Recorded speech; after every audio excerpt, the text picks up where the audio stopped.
Hello, everyone. Welcome, and I'm so glad that you're here. My name is Sarah Barker, and I hope that everybody can hear me okay. I want to tell you a little bit about these amazing women that we're going to be hearing from today. I found XR Women about 5 months ago. I'm very new to this organization, and today you're going to get to hear from one of the co-founders as well as several of the women who are part of this rich community. I can't tell you how much I've learned from these women in the past 6 months. And so the first thing I want to say really quickly is we are recording, so thank you so much for understanding on that. And also, if you have any questions after what you hear today, you'll notice that I dropped in the chat a link that you can click on for an open Google document, and feel free to just drop in your questions. And if you could just let us know which of the XR women your question is directed at, that would be great. So thank you so much again for being here, and we're going to go ahead and get started. So as I mentioned, I kind of have quite a few windows open up here. We are going to be hearing from, oh, sorry, really quickly. So yes, this is me. If you want to find out more about me, I'll make sure that you have all these slides, and you can go ahead at your leisure and you can visit, kind of see what I'm doing. I'm a doctoral student. I'm, getting ready to start my dissertation. So you can on your own take a look at that, but we are going to meet today some incredible women. Celeste Lear, who is an XR and immersive tech specialist for entertainment, but that's just the tip of the iceberg. I'm going to let Celeste tell you about what she does, and also tell you that some of you might have heard about embodied cognition today. And so when I think about what Celeste does, I really think about the power of embodied cognition in virtual reality. So you can maybe do your own research on that, and of course Celeste will tell you about that.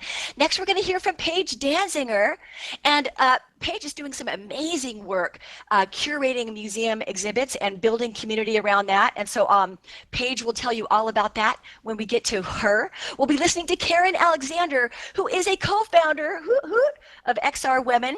So we really appreciate Karen very much. Yes. And director of XRconnectED, and of course she is the co-founder of XR Women. We're also going to be hearing from Robin Moulder today, and she is going to be talking to you about what she does as an engineer, an audio designer, a software consultant, as well as a musician, and all of this in the AR, VR, XR sphere. So without further ado, I am going to get off the stage and invite Celeste to come on up here and talk to you about the amazing work that she's doing in this space. Thank you.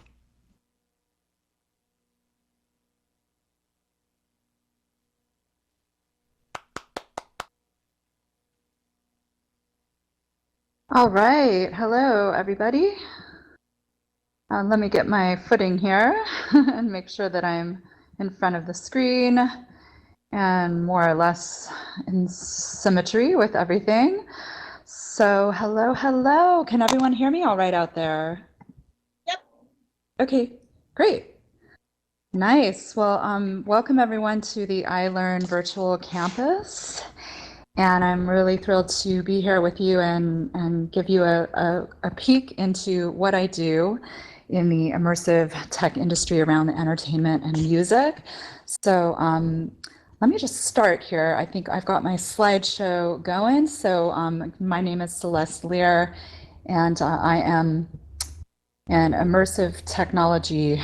Here, let me scroll the slides forward here. I'm a Los Angeles-based immersive tech, entertainment, and music industry specialist.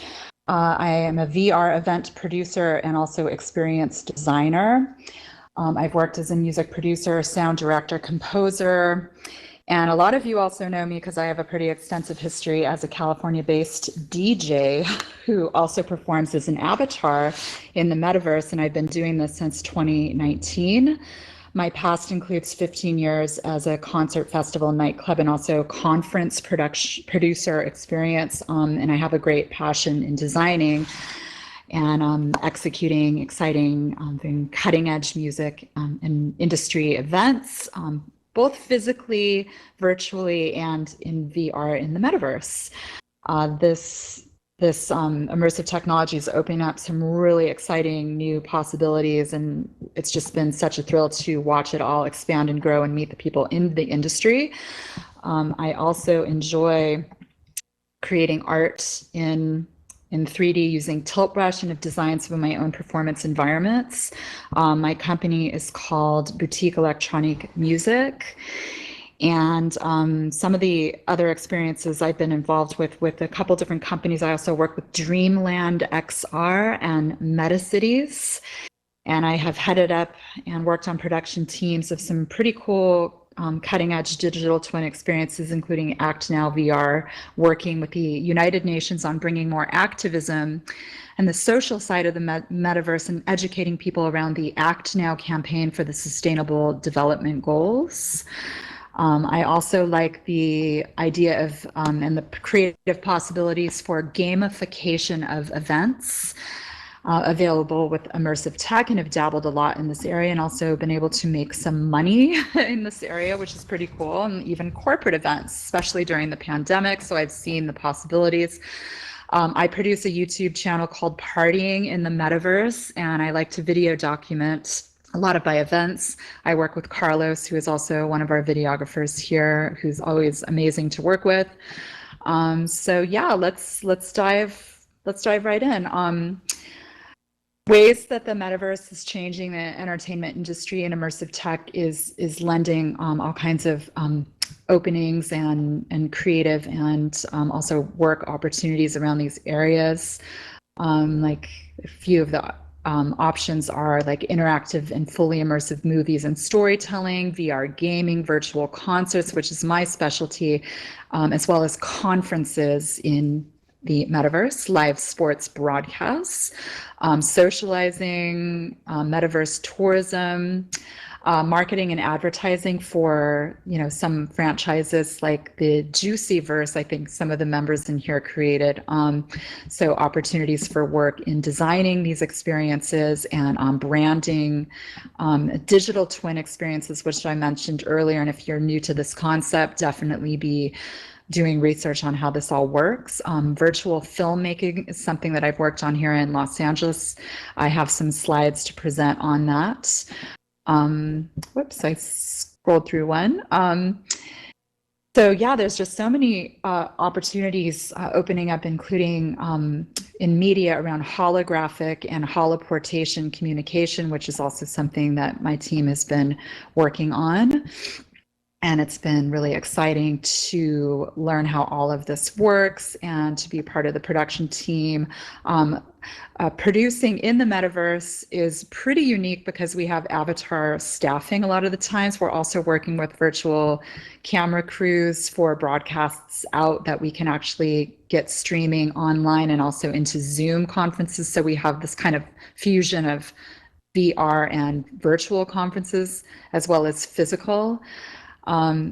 The entertainment industry is definitely growing, and we're seeing all these really cool concerts that are being produced. I have a couple flyers here from this one was Amaze VR. They did the Enter the Hottyverse Megan Thee Stallion that was touring, the Fortnite Travis Scott concert, which I'm not sure. I didn't see this one in particular, but I was, of course, reading about from the industry experts about how this all went at the end. Also Fortnite's Ariana Grande, just a couple examples of like big budget immersive experiences that were made. Whoop, I forgot to silence my phone, you guys. Thanks for your patience.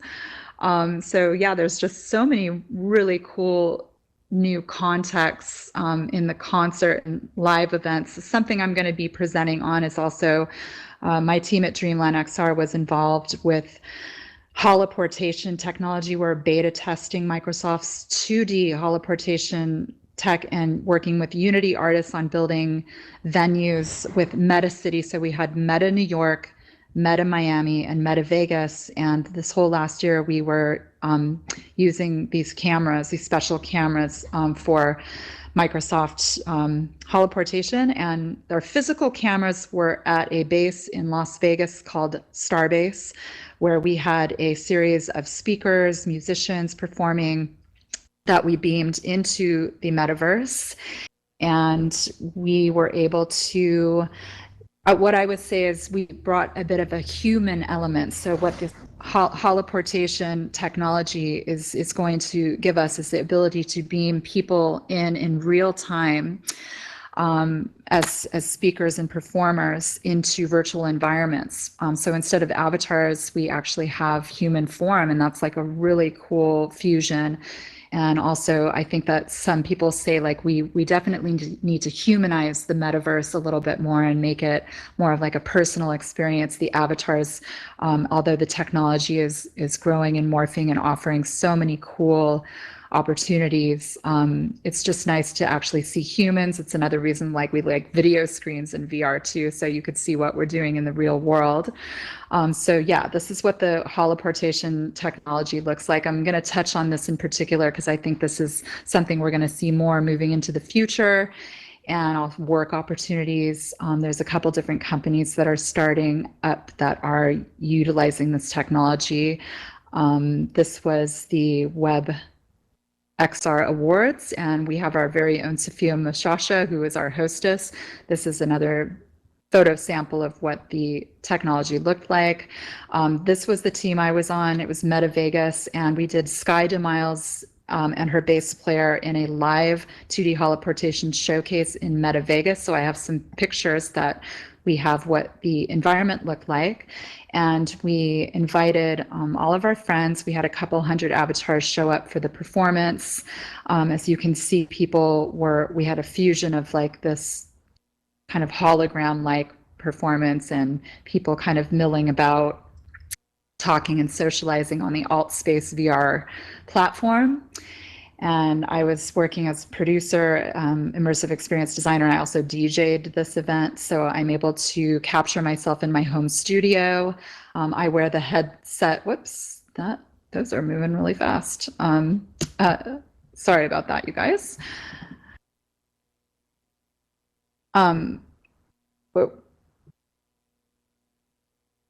What it looked like from a bird's eye view.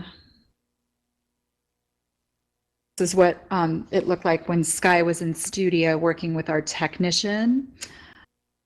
And one of the other concert experiences that I know a couple people here recently experienced, and it was really, really exciting, was the Fatboy Slim immersive concert on the Engage VR platform, which was one of the coolest, wackiest, weirdest concert experiences I have ever been to. We got to go skydiving with the famous Fatboy Slim, who is a phenomenal music producer and DJ. It was simulation that we were actually falling as a group through the sky, and Fatboy Slim was on his turntables, so you could kind of fly up to him and see him. It was not real time, it was all pre-programmed, but the designers did an amazing experience. So we went from scene to scene, and there was about 5 or 6 different scenes that we entered into, each of which had like video and also ability to have interactive experiences. Like for instance, we for some reason transported onto the counter of a diner with a crazy chef, and you were able to actually get on a cockroach and ride it across the counter of the diner with as like a fun interactive immersive experience. This is just kind of shows the creative possibilities of just how artistic you can get. We also were transported to a version of Fatboy Slim's Mount Rushmore that he performed underneath, and you were able to ride a gorilla through the forest. So very unique and strange. We were also on a car, kind of like a Mad Max style brigade, going through the desert, and you could ride on a giant boombox, and all the time you can talk with other avatars, so it made the social experience pretty cool. Another context of live concerts is an event that we did also here for XR Women that I want to profile, that I also got to. I'm sorry, but it's 15 minutes. It's been 10 minutes, so I have to move it along. I'm so sorry. Oh, no worries. Okay, well, just a few more pictures so anyone here can get a quick picture of what it looks like inside these worlds while we're video broadcasting and also socializing. But again, thank you so much for having me, and really happy to share this information. And anyone here can also follow up with me or ask any questions. Thanks, you guys.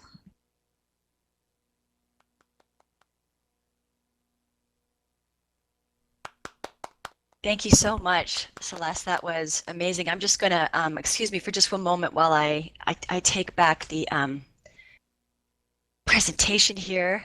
And by the way, I put in the chat for everyone. Let me just come over here really quickly. If you have any questions for Celeste, I just dropped a link that you can go to, and please, any questions that you might have, we're going to be holding questions till the end, and we'll be leaving plenty of time for that so that you can ask any questions that you might have for any of these remarkable women that are up here. Okay, so I'm just going to move this forward just a little bit here, and next up we have Paige Dansinger, and so if Paige could come on up here. And Paige, if you could just maybe say next, then I could take care of your slides for you. Thank you so much. Oh, that's so nice. Thank you.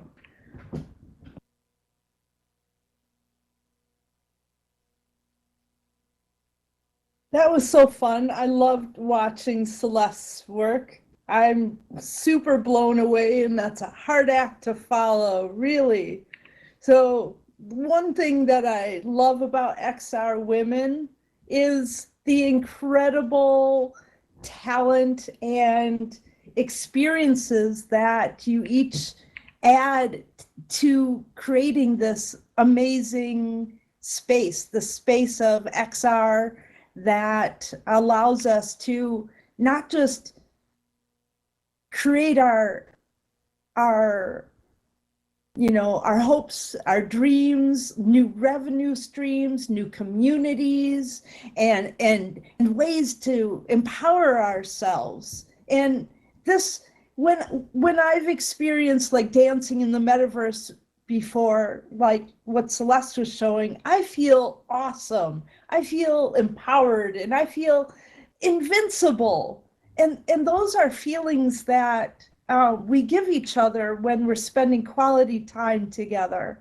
And what I'd like to share is one way that I'm harnessing similar experiences to share that different experiences, but a strong, empowered feeling, right? Something that's exhilarating. Even just hearing her talk about it, it makes my heart excited, remembering like the Fat Boy Slim and other times where I've experienced that kind of social connection that we really love and that brings us together.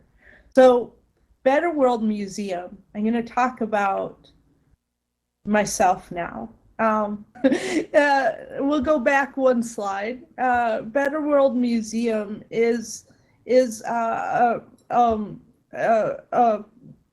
I'll just do my slides. That's so cool. Thank you so much, Karen. I appreciate you. So one thing, I'm Paige Dansinger. I'm the founding director of Better World Museum, Horizon Art Museum, and Women in Horizon, and all of these groups and museums serve to make a better world in and outside of the metaverse.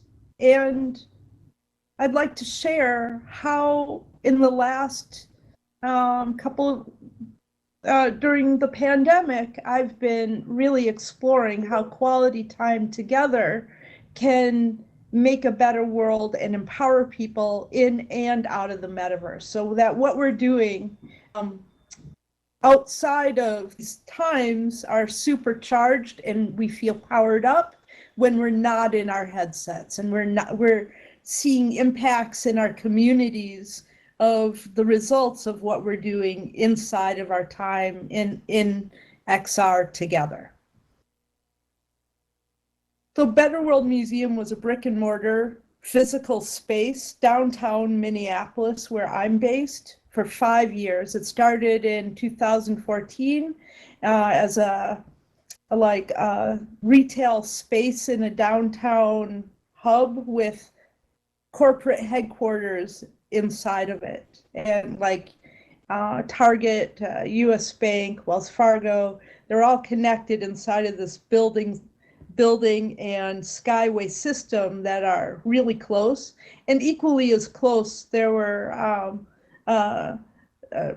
homeless shelters. And through using creative technology, I wanted to become a site for social action to create more empathy, a place, a warm, empathetic space there in the city that people could go. So I had a indoor edible garden, and it had our VR garden, along with a maker space and 8,000 square feet of participatory mural wall space. And then I closed the museum. I took VR garden, on the road, so to say, as a Facebook community leadership fellow. I brought it all around the world, and 4,000 people drew in the VR garden. And then the pandemic happened, and I was okay about the fact that the museum was already closed, and I was focused on community building already in the metaverse. And I joined a program through Games for Change called Game Plan, and really explored through the 6-month program about what does meaningful and fun social engagement look like from Better World Museum. And right now, Better World Museum is a white wall template museum inside of Horizon Worlds, in which people are invited to dismantle the museum and literally build a better world. In museums are hierarchical, and they have giant big white walls, and they're usually right in the middle of parts of city that are not welcoming to all of their community members that are actually geographically right there. So in order to be a site for social action, where Better World Museum has been a member of a group of over 120 museums in the United States called Mass Action Museums, a site for social action, whereas we are in our positions are able to dedicate how we're able to using our museums for good. And I really wanted to explore that through this idea that people could dismantle the hierarchy in a museum by not only dismantling like the walls, the floor, and the environment, but then owning the world. And that world is now theirs. They're part of the program, but I'm no longer I'm not governing their world. And if they sell something in it or change it completely, then they own it. So it's focusing on this idea of a museum that could be of, by, for all is something that we really have taken to a high intensity focus, where Better World Museum has been recognized all around the world by its own independent artists now, who have created their museums. And what this does is creates this incredible amount of agency, which contributes to mental health and well-being.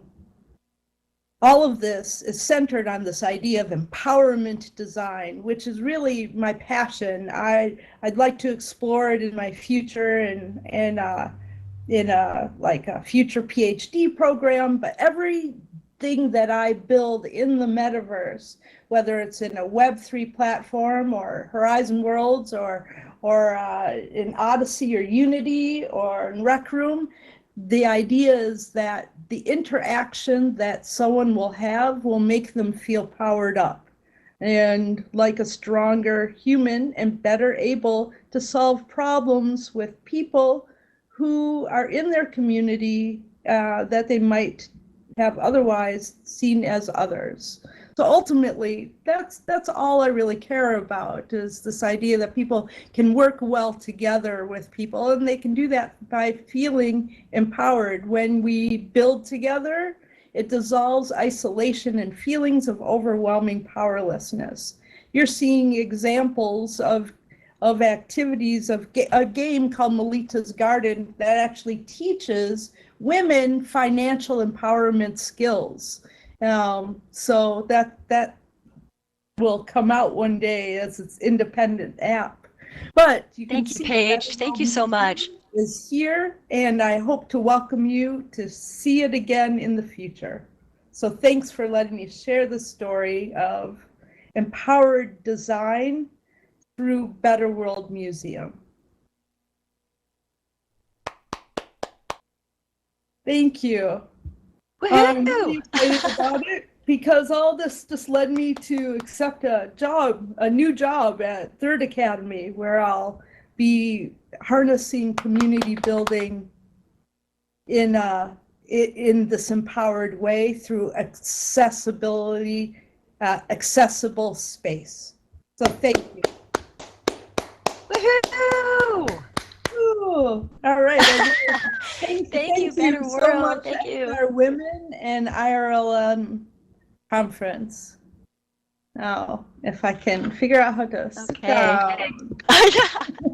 All right. Well, thank you so much. Thank you so much, Better World or Paige. And again, if you have any questions for Paige and what she's doing with her museum work and working with presence and immersion, please, ask those questions by clicking on that Google Doc.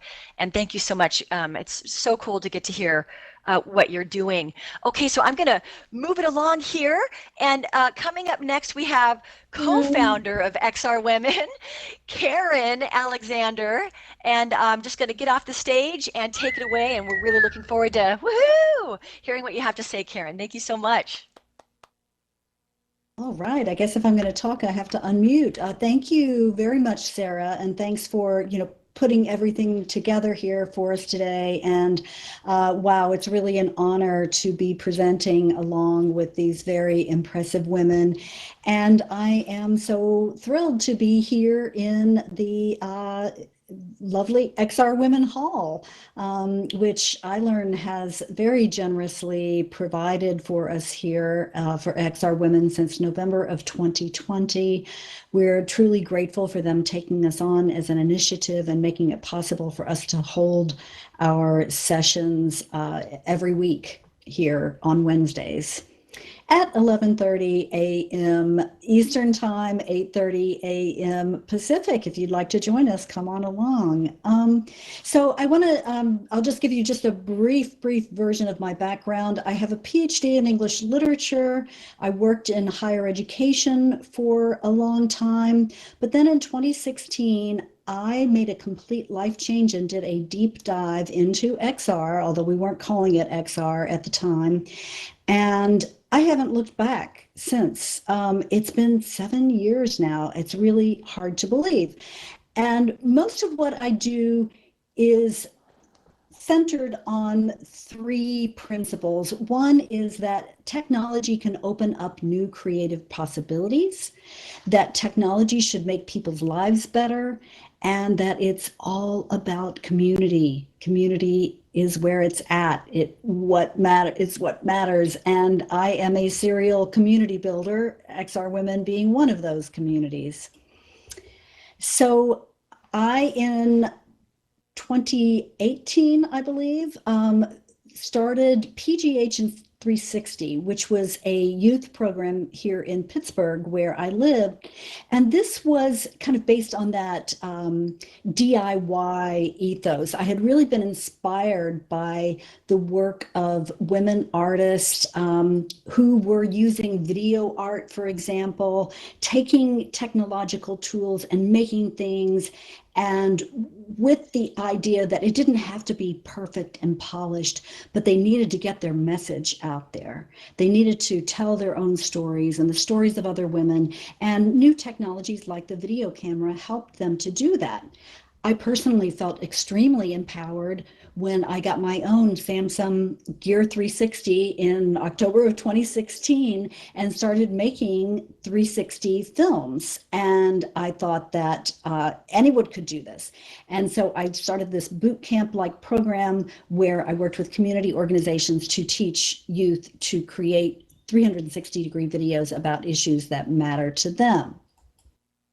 I did a lot of work in the community back in those days. I worked with after-school arts program, teaching kids to create 3D worlds and stories. And let me tell you, there was so much other kinds of learning that went on along the way, about math, geometry, all kinds of things, many, many skills that they learned from doing this. But they were just thrilled because they were creating stories and they loved being able to peek at them in VR. You'll see we're using the cardboard headset there. I sometimes hear people say bad things about the cardboard headset, but for me, it is something that allows many people to access 360 video and some sort of VR experiences. And for kids, it's great because you're not strapping something onto their head.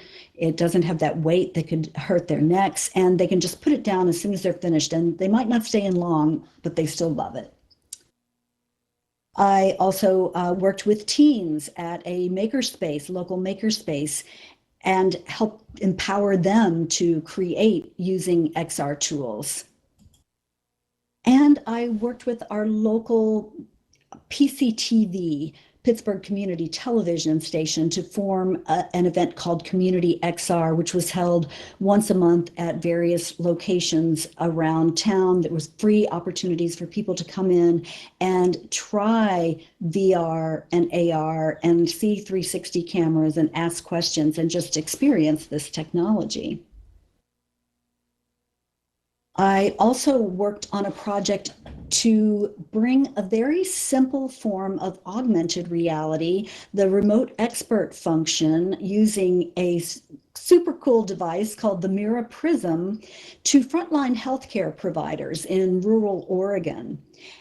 And the idea was that we were going to connect people with these devices, such as paramedics, firefighters, people in nursing homes, and frontline care provision facilities, to be able to contact doctors with more skill and experience when they encountered a problem that they couldn't solve, given the relative lack of doctors and hospitals in the area and the long distances that people had to travel to find healthcare facilities. Now, both of those, all of those, took place before the pandemic. I was out in Oregon working on this project in January and February of 2020. We had a community XR event scheduled in March 2020. I was working with a group of kids at a community organization, and it all ground to a screeching halt. I was not one of those who managed to translate what I had been doing online. For one thing, I became ill with COVID myself on March 13th, and it was a longer recovery than I had hoped for. But I'm perfectly fine now, happy for that. So things really changed for me at that time.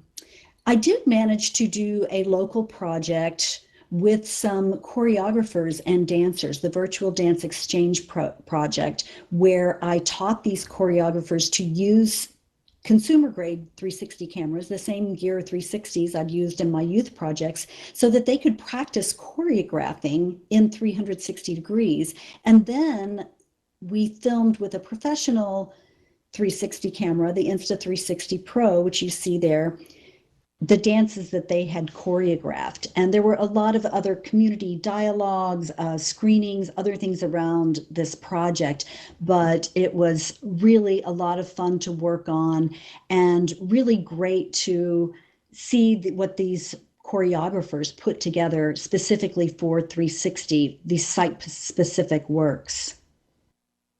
I also worked with a community college out in Oregon as a consultant to help them bring XR into their teaching and learning, and managed to get them an opportunity to be part of the MetaVRse project run by Victory XR. So they had a digital twin of their campus, which you can see here now. This is actually still a screenshot from a video of their campus. And I worked with them, helping them to get this program set up. So that was definitely relevant to VR. Oh, wow. XR Women. Yes, this is why we're here, all of us together here in XR Women Hall. This is the community part. And this is where we empower one another, we learn from one another, we find opportunities for one another. It's a large network. It really matters, and it helps us navigate this brand new tech sphere. Also been part of the WebXR events, and you heard about some of those from Celeste. I'll skip over that quickly. And my main work now, I see I'm at time. So my main work now is with MetaVRse, and I believe my colleague and co-founder of MetaVRse and co-founder of XR Women, Julie Smithson, is here in the room. We work very closely together on a range of projects, 3D on web, everything from creating learning experiences on complex medical machinery to having brand experiences, fun brand experiences that have a Web3 component to them and sort of create customer loyalty. There's a lot more that we do. There's a lot more to be said about that. It's really exciting work. We are building a rocket ship as we fly it, having to learn processes and to work with our clients so that we all understand what we need to do in order to make these projects happen. All right, then, I will stop here since I believe my time is up. And I thank you all very much. Again, thanks to Sarah for putting this together, and thanks to my co-panelists, and thanks to iLRN.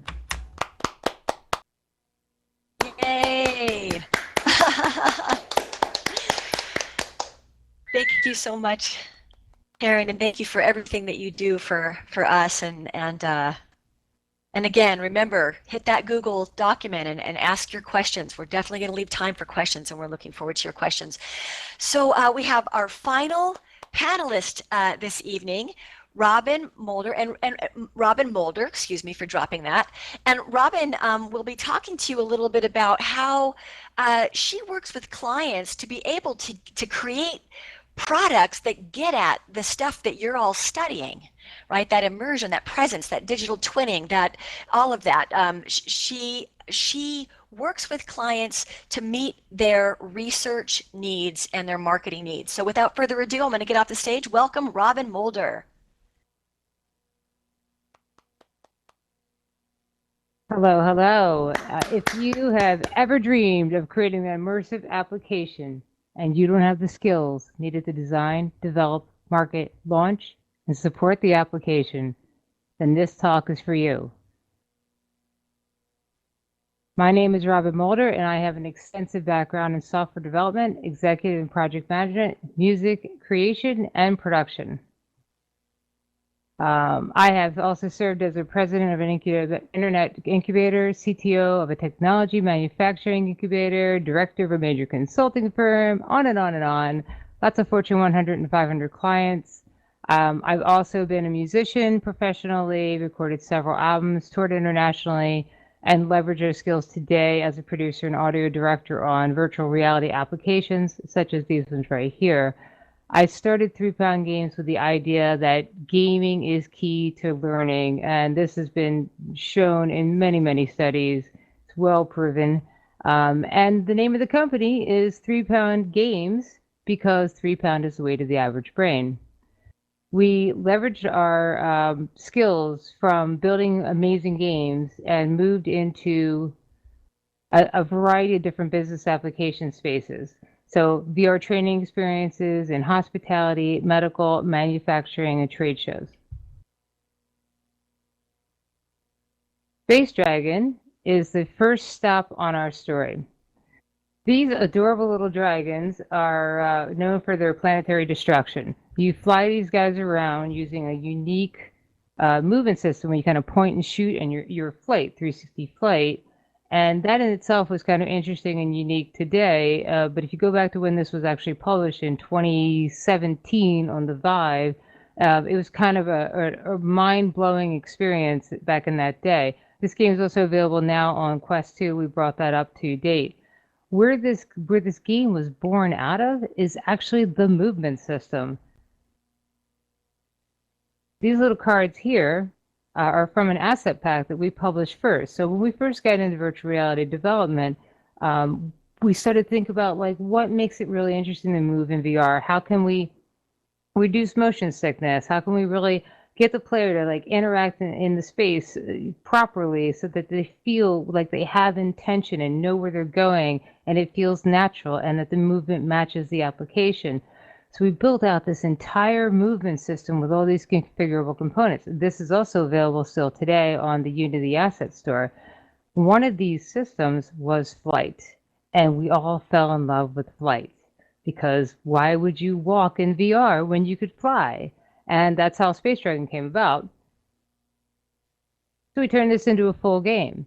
And the lessons learned from building this system and from our user experience with other, engineering practices was that this was the way that we were going to build all of our applications, was to define a set of parameters and put them into a system and make sure that this could be easily implemented by anyone in the team, such as the movement system. You can just drop that into your project. You're like, click, click, click. Oh, I don't really like, stick guided this. I don't really want the snap turn. Okay, well, they just go back in and click, click, click and change it to something else. So you kind of get the rapid prototyping mentality, but with, production quality coding.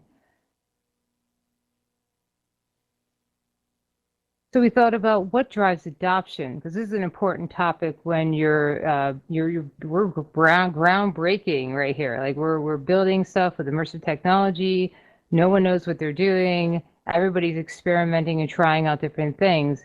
We wanted to really dig into like what are the key components that drive adoption for immersive technology. Top-notch visuals. If you're in there and it's low quality, you're going to be out of there in 2 seconds. It's going to make you feel ill. You're not going to like it. You're not going to be impressed. Amazing environments. If they're just luxurious, you want to stay there all day. Fine-tuned spatial interactions. If you're reaching out and it feels natural and you're like, hey, this did the exact thing that I expected it to do, that's going to feel nice. Audio is, of course, extraordinarily important, and I'm not just saying that because I'm the audio designer. Having spatial audio is one of the most important things to presence. If someone sounds like they're right there to your left, and you'll feel like they're there, that is their presence. Kinesthetically pleasing means that when you touch and interact, that's what feels right to you. If I grab that handle and it moves the right way, you're like, yes, I feel like I moved that handle, not just click the graphic and something happened, but I really feel like I connect with the space. And of course, high quality content. If you're going to put out any kind of experience, really needs to be designed well. The UI needs to be there. Like every bit of that experience needs to be thought about, mapped out, planned, and executed flawlessly for this to all come together, because you're literally building the entire world. I like to think about zoo designers when I walk into any environment, aquariums and zoos, because somebody did the same job that we do in immersive technology. They thought of everything. They thought of the speaker up in the corner, how the sound was going to be for the penguins. Every little bit of it, every detail was put into the thought of this environment design. And we need to do that too as immersive technology engineers. So we also thought about, why do we game? We knew that gaming and learning are tied together, and the root of this really kind of comes down to things like humans have always gamed.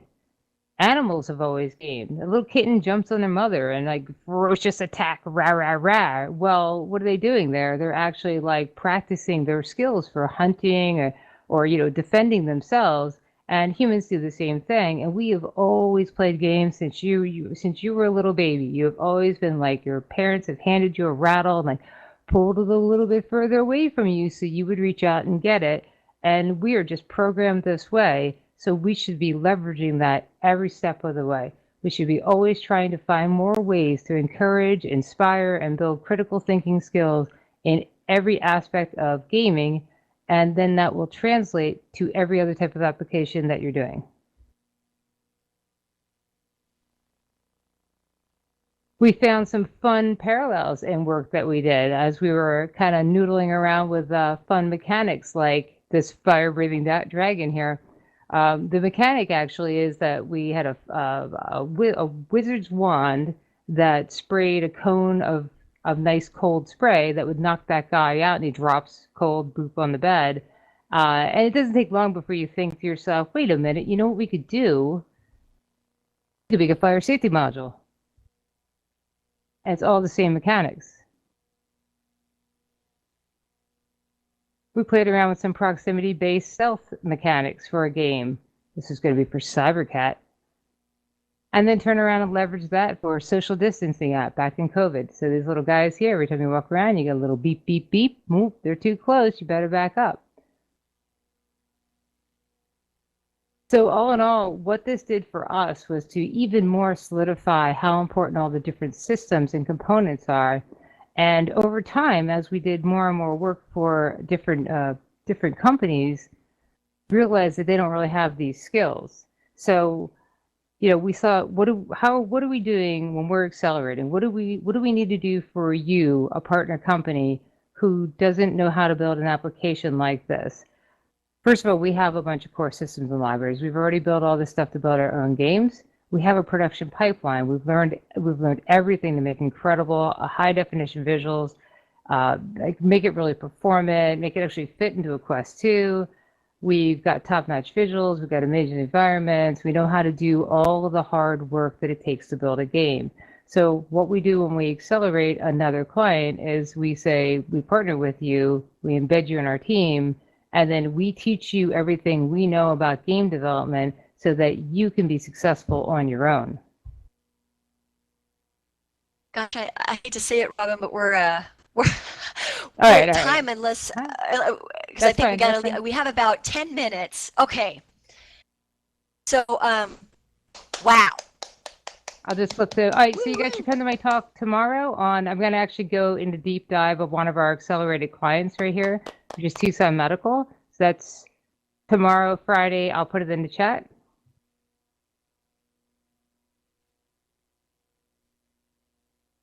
Awesome. Thank you so much. Fantastic. That was a fast 10 minutes, I'll tell you that. I know. It goes by really quick, fast. doesn't it? All right. Well, thank you so much, everyone.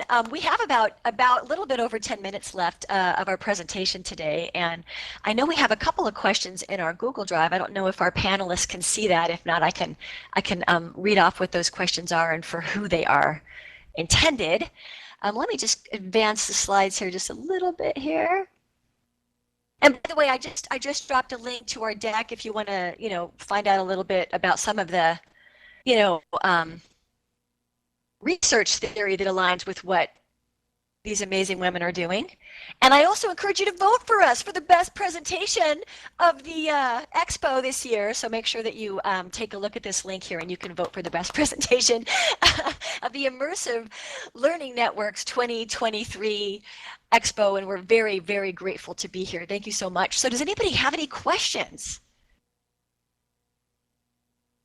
Actually, Tracy.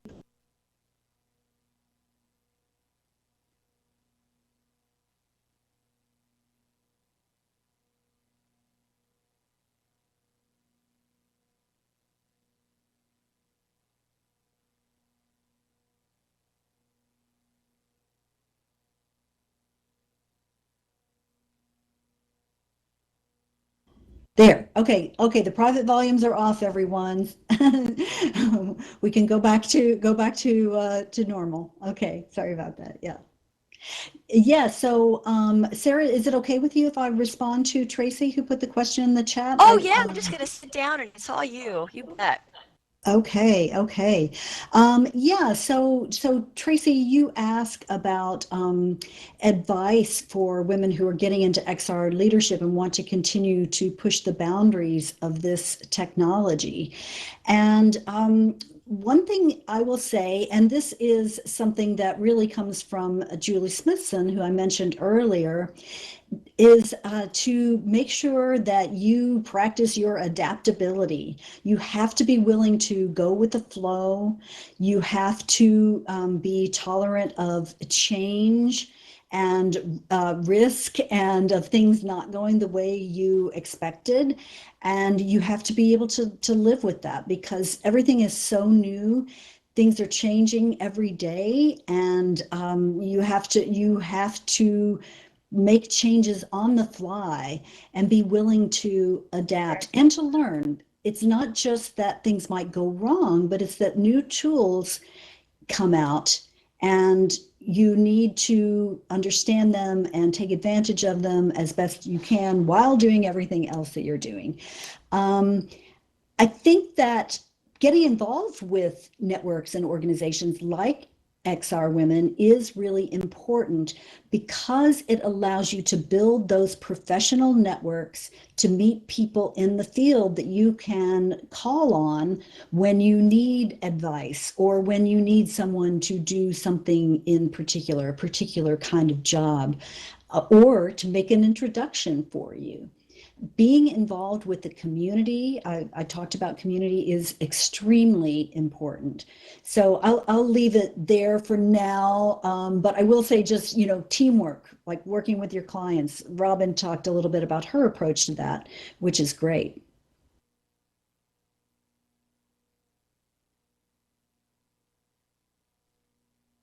I have a question here in the Google Doc that's for Paige. Paige, I'm not sure who asked this, but can you tell us more about the game you're creating to empower women?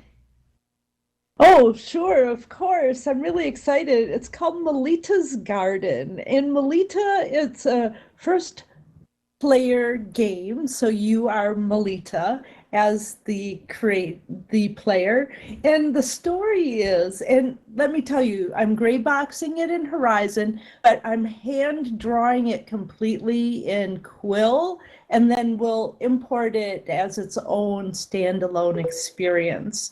And what you will be doing is you work for me actually at Horizon Art Museum, and I drive you to quit your job, of course, and so that you fulfill your dream of growing vegetables and fruits and flowers and selling them at the farmer's market. And your idea is that you want to save up in the 6-hour or 6-day experience. You're saving for a red bike, but there are all of these.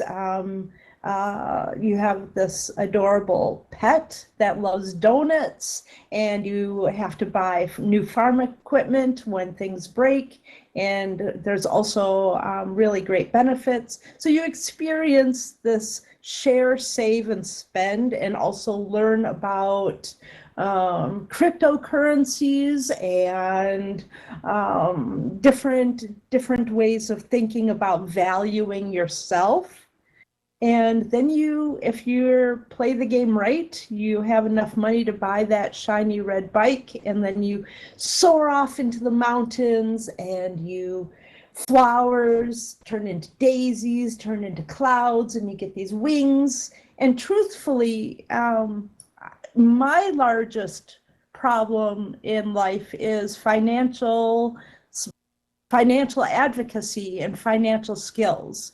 And I learned during my Oculus Launchpad program that women are almost half of Oculus users are women, but there's not really many standalone experiences that are created and geared towards women. So I don't believe that there can ever be social or political or community equity without financial equity. And we can never feel truly empowered as women, diverse people, LGBTQ plus, disabled, vets, without financial equity. So that's my passionate kind of story Thank you, Paige. Thank you. Yeah, Melita's Garden. I've created a few garden worlds, but this one is really about learning how to sustain yourself. Awesome. Awesome. Thank you so much. Okay, it looks like we have a question here that might be for anybody, any of the panelists. How can we amplify opportunities for women using AI tools and immersive simulations? And it looks like we have some examples: practice, share, collaborate, and nurture. I hope I got that right. Anybody want to take that one?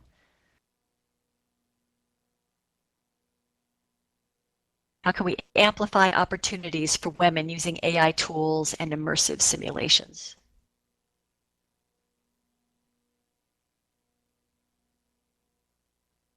Wanted to let Celeste or Robin answer that since they haven't had a chance. I'm not an AI expert, so I don't feel comfortable tackling that particular one. I'm not actually sure what direction the question is, because it sounds like we're talking about like using AI tools to facilitate the opportunities, and if that is if that's kind of the direction, I mean, AI is going to facilitate the enablement of literally everything we're doing today. So for sure, we should be leveraging that. But when it comes to opportunities, there's going to be an entire stack of mapping opportunities to skill sets that's going to be raising the roof on how we eliminate and equalize the way that people are matching, which is done somewhat today, but you know, there's still a lot of that. It's not really true, and you pick the guy over the woman because he's a guy. But for sure, there's going to be more opportunities for how it is we get into more opportunities to use AI. So I guess I'm, getting more women in STEM applications from the start, from a training perspective, is really where we need to go. There's a lot of people out there that already have the skill sets, and mostly they just need to get embedded into teams that have, like, everybody is doing a cool big project, so they get the cool big project on their resume, and then they can run off and do something even better with their lives. Because a lot of times they don't have the resume built to be able to get the cool job, and we need to start a little earlier and get them slotted into other teams and other opportunities early on. I hope that answers your question. Feel free to unmute your mic if you didn't quite get at what you were looking for there. Okay, great. No, that I know was great. Oh, I just wanted to thank the whole XR panel. This is Jonathan Richter, the CEO of iLRN, and I asked that question and just really wanted to, iLRN is looking at, and I really think a lot of people are looking at ways of pointedly helping AI assist us to reach some goals. And I'm really, really proud of what you all have done with XR Women, and super proud that we've supported, and just was thinking that we could maybe collaborate on helping to this space to focus, be productive in ways that the goals that you set, and just wanted to throw that out there in a way, but loved your responses were so great. So thanks. Thank you, Jonathan. yay. Well, we really appreciate being here. Oh, wow, look at us. We are right at 2:59. I don't know if there's any more questions or if any of our amazing panelists would like to say anything else. If so, great. If not, I propose that we all get up and we do a dance. That's all that I think we really should. Oh, yes. To take us home. People just jumping up out of their chairs over there. Like, oh, we're dancing now? Great. So I'm for in. those of you who aren't familiar, if you do already know how to dance, hey, do the dance of your choice. If you don't, then just go ahead and type in to the chat /dance. And when you hit enter, you will dance. Oh yeah. Hoot, hoot, yeah.